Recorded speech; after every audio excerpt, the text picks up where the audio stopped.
Rahman ve Rahim olan Allah'ın adıyla. Ahzab suresinin meali. Sure hakkında. Ahzab suresi Medine'de nazil olmuştur. 73 ayettir. Ahzab, hizbin çoğuludur. Topluluk, grup, bölük, parti gibi manalara gelir. Her gün mutad olarak devam edilen dua demetine, Kur'an cüzünün 1/4'ine de hizip denir. Bu surede Müslümanlara karşı savaşmak üzere birleşen Arap kabilelerinden bahsedildiği için bu isim verilmiştir.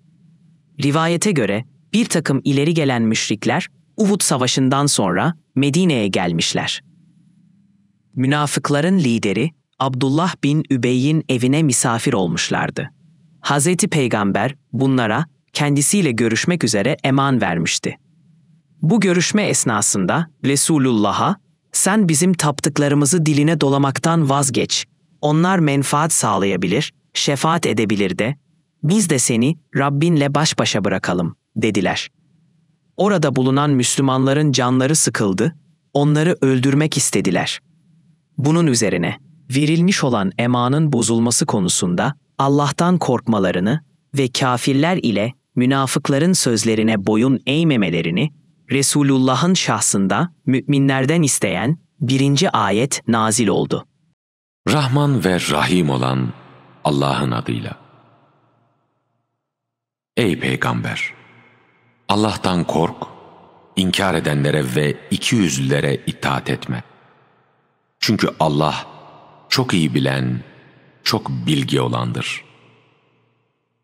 Rabbinden sana vahyolunana uy. Çünkü Allah yapmakta olduklarınızdan çok iyi haberdar olandır. Allah'a güvenip dayan. Çünkü koruyucu olarak Allah yeter. Allah nasıl ki bir adamın içinde 2 kalp yaratmamışsa, aynı şekilde zihar suretiyle boşamak istediğiniz eşlerinizi anneniz kılmamış, evlatlıklarınızı da öz oğullarınız olarak yaratmamıştır. Bunlar sizin ağızlarınızla söylediğiniz boş sözlerinizdir. Allah'sa gerçeği söyler ve doğru yola ulaştırır. Öyleyse evlat edindiğiniz çocukları babalarına nispet ederek çağırın.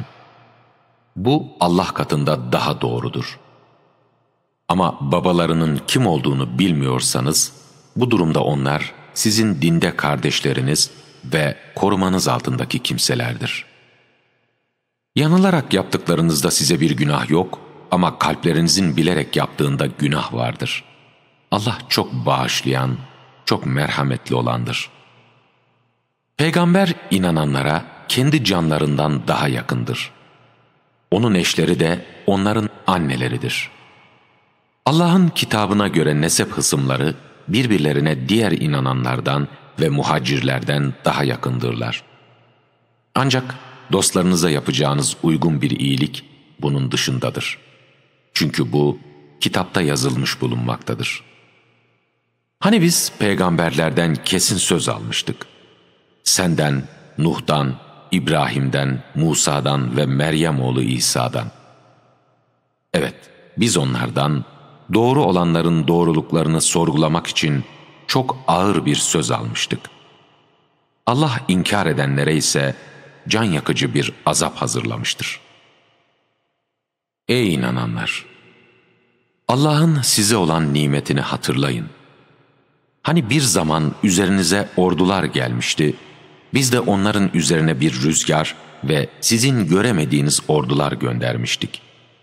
Ancak Allah sizin yaptıklarınızı görmekteydi. Hani onlar sizin yukarınızdan ve aşağınızdan üzerinize gelmişlerdi. Gözler kaymış, yürekler ağızlara gelmişti. Allah hakkında aklınızdan türlü türlü şeyler geçiriyordunuz. İşte orada inananlar çok şiddetli bir sarsıntıya uğratılmak suretiyle sınanmışlardı. Hani ikiyüzlüler ve kalplerinde hastalık bulunanlar, meğer Allah ve elçisi bize boş vaatte bulunmuşlar diyorlardı. Yine içlerinden bir kısmı, ey Yesrib halkı, burada düşmana karşı koyamayız, o halde evlerinize dönün derlerken, diğer bir kısmı da evlerimiz korumasızdır diyerek peygamberden izin istiyorlardı. Oysa onların evleri korumasız değildi. Ama onlar kaçmaktan başka bir şey istemiyorlardı. Eğer Medine'nin her tarafından içeri girilse ve kendilerinden fitne çıkarmaları istense, böyle bir şey yapar ve bu konuda pek de gecikmezlerdi. Oysa onlar daha önce düşmandan kaçmayacaklarına dair Allah'a söz vermişlerdi. Allah'a verilen sözün sorumluluğu vardır. De ki, eğer ölmekten veya öldürülmekten kaçıyorsanız, bilin ki kaçmak size hiçbir yarar sağlamayacaktır. Çünkü o takdirde de ancak kısa bir süre yaşatılırsınız. De ki, Allah size bir kötülük istese, ona karşı sizi kim koruyabilir? Ya da size bir nimet tattırmak dilese, buna kim engel olabilir? Onlar kendilerine Allah'tan başka ne bir koruyucu, ne de bir yardımcı bulamazlar. Allah içinizden savaştan alıkoyanları ve kardeşlerine haydi bize katılın diyenleri elbette bilmektedir. Zaten onlar savaşa ve zora pek gelemezler. Sizden yardımlarını esirgerler. Kalplerine düşman korkusu geldiği zaman üzerine ölüm baygınlığı çökmüş kimse gibi gözleri dönerek sana baktıklarını görürsün. Korku gidince de mala düşkünlük göstererek sivri dilleriyle sizi incitirler. Onlar inanmış değillerdir. Bu yüzden Allah onların yaptıklarını boşa çıkarmıştır. Bu Allah'a göre kolaydır. Onlar düşman birliklerinin gitmediklerini sanıyorlardı. Oysa o birlikler geri gelecek olsalar, onlar çöllerde göçebe Araplar arasında bulunmayı ve oradan sizinle ilgili haberleri sorup öğrenmeyi isterlerdi. Şayet onlar içinizde olsalardı bile pek az savaşırlardı. Andolsun ki Allah'ın elçisinde sizin için Allah'a ve ahiret gününe kavuşmayı umanlar ve Allah'ı çok ananlar için güzel bir örnek vardır. İnananlar düşman birliklerini gördüklerinde işte bu Allah ve elçisinin bize söz verdiğidir. Allah ve elçisi doğru söylemiştir demişlerdi. Bu ancak onların imanlarını ve bağlılıklarını artırmıştı. İnananlar içinde Allah'a verdikleri sözde duran nice erler vardır. Kimileri sözleri gereği canlarını vermiştir, kimileri de sırasını beklemektedirler. Onlar verdikleri sözü asla değiştirmediler. Allah bunu doğru söyleyenleri doğruluklarıyla ödüllendirmek, ikiyüzlüleri dilerse cezalandırmak ya da tevbelerini kabul etmek için böyle yapmaktadır. Çünkü Allah çok bağışlayan, çok merhametli olandır. Allah inkar edenleri amaçlarına ulaşmadan öfkeleriyle birlikte geri çevirmişti. Allah savaşta inananlara yetmişti. Gerçekten Allah çok güçlü, çok yüce olandır. Allah kitap ehlinden onlara yardım edenleri kalplerine korku salarak kalelerinden indirmişti. Siz onlardan bir kısmını öldürüyor, bir kısmını da esir alıyordunuz. Böylece Allah sizi onların yerlerine, yurtlarına ve mallarına mirasçı yapmış ve henüz ayak basmadığınız toprakları size vaat etmişti. Çünkü Allah her şeye gücü yetendir. Ey Peygamber! Eşlerine de ki, eğer siz dünya hayatını ve onun süsünü istiyorsanız, gelin size boşanma bedellerinizi vereyim ve sizi güzellikle serbest bırakayım. Eğer siz Allah'ı, elçisini ve ahiret yurdunu istiyorsanız, biliniz ki Allah içinizden iyi işler yapanlara çok büyük bir ödül hazırlamıştır. Ey Peygamber eşleri! Sizden kim açık bir hayasızlık yapacak olursa, onun azabı 2'ye katlanır. Bu Allah'a göre kolaydır.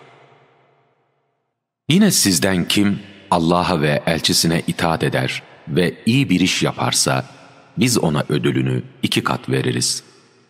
Biz ona cennette çok güzel bir rızık hazırlamışızdır. Ey Peygamber eşleri! Siz kadınlardan herhangi biri gibi değilsiniz. Eğer Allah'tan korkuyorsanız, kalbinde hastalık olan kimsenin ümide kapılmaması için işveli bir biçimde konuşmayın. Uygun bir biçimde konuşun. Evlerinizde oturun. Eski cahiliye günlerindeki gibi açılıp saçılmayın. Namazı kılın, zekatı verin, Allah'a ve elçisine itaat edin. Ey ehli beyt! Allah sizden her türlü kötülüğü gidermek ve böylece sizi arındırmak istemektedir. Evlerinizde okunmakta olan Allah'ın ayetlerini ve hikmeti hatırlayın. Çünkü Allah inceliklere çok iyi nüfuz eden, her şeyden çok iyi haberdar olandır. Müslüman erkeklerle Müslüman kadınlara, inanan erkeklerle inanan kadınlara, itaat eden erkeklerle itaat eden kadınlara, doğru sözlü erkeklerle doğru sözlü kadınlara, sabreden erkeklerle sabreden kadınlara, alçak gönüllü erkeklerle alçak gönüllü kadınlara, sadaka veren erkeklerle sadaka veren kadınlara, oruç tutan erkeklerle oruç tutan kadınlara, iffetlerini koruyan erkeklerle iffetlerini koruyan kadınlara, Allah'ı çok anan erkeklerle Allah'ı çok anan kadınlara gelince, işte Allah onlar için bir bağışlanma ve çok büyük bir ödül hazırlamıştır. Allah ve elçisi bir konuda hüküm verdiğinde, mümin erkek ve mümin kadının artık o konuda seçim yapma hakkı yoktur. O halde kim Allah'a ve elçisine karşı gelecek olursa, o apaçık bir sapıklığa düşmüştür.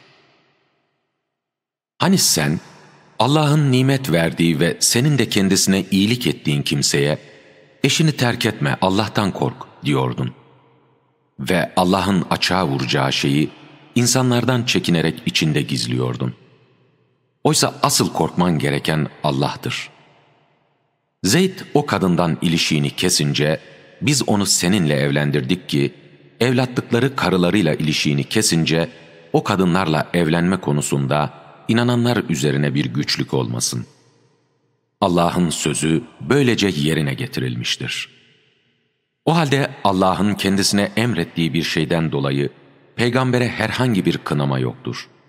Çünkü daha önce gelip geçenler arasında da Allah'ın yasası böyleydi. Allah'ın buyruğu planlanmış bir kaderdir. O peygamberler Allah'ın buyruklarını duyururlar.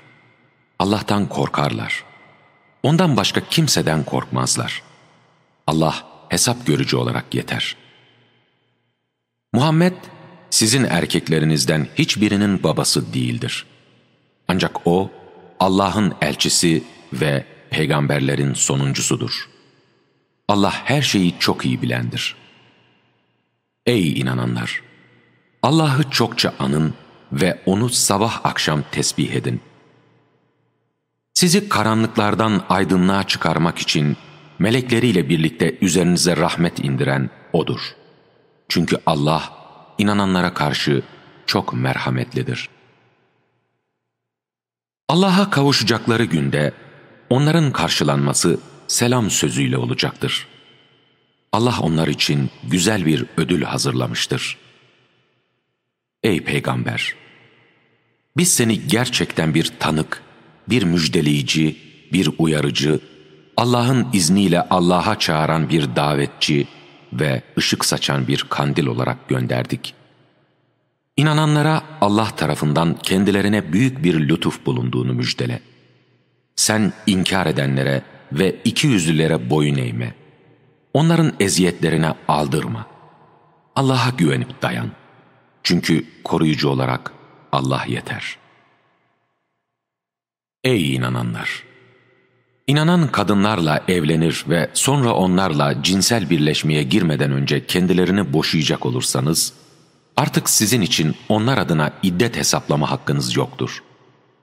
Bu takdirde onları malca faydalandırın ve kendilerini güzellikle serbest bırakın. Ey Peygamber!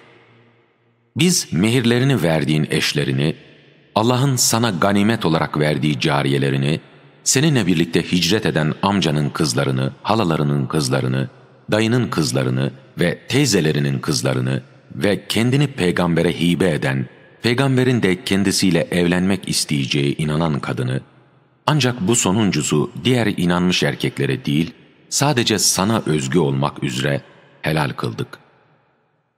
Diğer inananlara gelince, biz onların eşleri ve cariyeleriyle ilgili olarak neyi farz kıldığımızı elbette bilmekteyiz. Bu açıklamalar sana herhangi bir güçlük olmaması içindir. Allah çok bağışlayan, çok merhametli olandır. Eşlerinden dilediğinin yanına gitmeyi bir süre geciktirebilir, dilediğini de yanına alabilirsin. Bıraktığın eşlerinden dilediğini yeniden yanına almanda senin için bir sakınca yoktur. Bu, onların gözleri aydın olup üzülmemeleri ve her birinin kendilerine verdiklerinden hoşnut kalması için en uygun yoldur. Allah sizin kalplerinizde olanı bilmektedir. Allah çok iyi bilen, çok yumuşak davranandır. Bundan sonra senin, cariyelerin dışında güzellikleri hoşuna gitse de, ne başka kadınlarla evlenmen, ne de eşlerini boşayıp onların yerine başkalarını alman helal değildir. Allah her şeyi çok iyi görüp gözetendir. Ey inananlar! Peygamberin evlerine yemeğe davet edilmeksizin girdiğinizde yemek vaktini beklemeyin. Ancak davet olunduğunuzda girin. Yemeği yiyince de söze dalmadan hemen dağılın. Çünkü bu durum peygamberi rahatsız ediyor ama o bunu size söylemekten çekiniyor. Allahsa gerçeği söylemekten çekinmez. Peygamberin eşlerinden bir şey isteyeceğiniz zaman onu perde arkasından isteyin. Bu hem sizin kalpleriniz hem de onların kalpleri için daha temizdir. Sizin ne Allah'ın elçisini üzmek ne de kendisinden sonra eşleriyle evlenmek hakkınız yoktur. Çünkü bu Allah katında çok büyük bir günahtır. Siz bir şeyi ister açığa vurun, ister gizleyin. Kuşkusuz Allah her şeyi çok iyi bilmektedir. Peygamber eşlerinin babalarına, oğullarına, erkek kardeşlerine, erkek kardeşlerinin oğullarına, kız kardeşlerinin oğullarına, kendi kadınlarına ve cariyelerine görünmelerinde bir sakınca yoktur. Ey peygamber eşleri! Allah'tan korkun. Çünkü Allah her şeye tanıktır. Hiç kuşkusuz Allah ve melekleri peygambere salat ederler. Ey inananlar! Siz de ona salat edin ve tam bir teslimiyetle de selam verin. Allah'ı ve elçisini incitenlere gelince, Allah onları hem bu dünyada hem de ahirette lanetlemiş ve onlar için küçük düşürücü bir azap hazırlamıştır. İnanan erkekleri ve inanan kadınları yapmadıkları bir şeyden ötürü incitenlere gelince, hiç kuşkusuz onlar da büyük bir iftira ve apaçık bir günah yüklenmişlerdir. Ey Peygamber! Sen eşlerine, kızlarına ve inanan erkeklerin eşlerine dışarı çıktıklarında dış örtülerini üstlerine örtmelerini söyle. Çünkü bu onların tanınmaları ve böylelikle incitilmemeleri için en uygun yoldur. Allah çok bağışlayan, çok merhamet edendir. Andolsun ki ikiyüzlüler, kalplerinde hastalık bulunanlar ve yalan haber yayarak şehirde huzursuzluk çıkaranlar, eğer bundan vazgeçmeyecek olurlarsa, elbette seni onların üzerine göndeririz. O zaman da onlar şehirde senin yanında çok az bir zaman kalabilirler. Onlar Allah'ın rahmetinden kovuldukları için nerede bulunurlarsa bulunsunlar, yakalanacaklar ve öldürüleceklerdir. Allah'ın daha önce gelip geçmiş toplumlarda uygulanan yasası budur. Allah'ın yasasında hiçbir değişiklik bulamazsın. İnsanlar sana kıyametin ne zaman kopacağını sormaktadırlar. De ki, onun bilgisi ancak Allah katındadır. Ne bilirsin, belki de o saat yakındır. Hiç kuşkusuz Allah inkar edenleri lanetlemiş ve onlar için içinde sürekli olarak kalacakları alevli bir ateş hazırlamıştır. Onlar orada ne bir koruyucu ne de bir yardımcı bulamayacaklardır. Onlar yüzleri ateş içinde çevrileceği gün, eyvah bize, keşke Allah'a itaat etseydik, keşke elçiye uysaydık diyecekler. Yine diyecekler ki, ey Rabbimiz, biz liderlerimize ve büyüklerimize uymuştuk. Onlar da bizi doğru yoldan saptırdılar. Ey Rabbimiz, onlara 2 kat azap ver ve onları çok büyük bir lanete uğrat. Ey inananlar! Siz Musa'ya eziyet edenler gibi olmayın. Allah onu onların söylediklerinden temize çıkarmıştı. Çünkü o Allah katında değerli bir kişiydi. Ey inananlar! Allah'tan korkun ve doğru söz söyleyin ki Allah da işlerinizi düzeltsin ve günahlarınızı bağışlasın. Kim Allah'a ve elçisine itaat ederse büyük bir kurtuluşa ulaşmış olur. Biz emaneti göklere, yere ve dağlara sunduk. Ancak onlar sorumluluğundan korkarak onu yüklenmekten kaçındılar.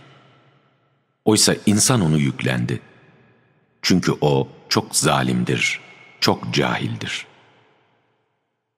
Allah iki yüzlü erkeklerle iki yüzlü kadınlara, Allah'a ortak koşan erkeklerle Allah'a ortak koşan kadınlara azap edecek, inanan erkeklerle inanan kadınların da tevbelerini kabul edecektir. Çünkü Allah çok bağışlayan, çok merhamet edendir.